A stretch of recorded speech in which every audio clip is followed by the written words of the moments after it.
She's all over it, isn't she?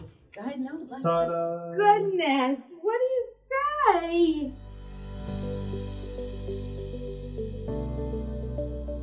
What do you think?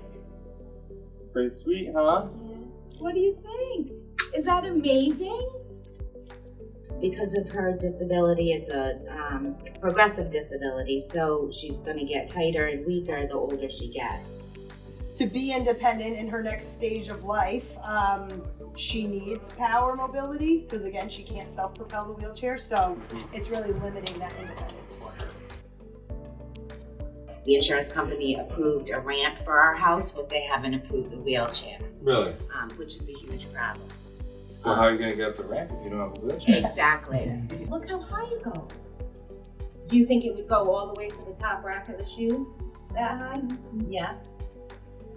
Right now, you can only do jobs that are standstill because she's in the manual wheelchair when she's at work. So she relies on someone to push her, right? You'll be independent to be able to go yourself, and you'll be able to rise up and down to be able to get from shelf to shelf.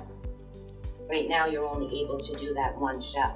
There's a lot of people your age that don't even have a job, so that shows how strong you are and how independent you are, and I look forward to seeing all the things that you can accomplish now with your new wheels. Thank you. I mean, this is amazing. I can't even tell you. This is it's just life changing. Thank you. Pleasure. All right, yeah! Go live it up.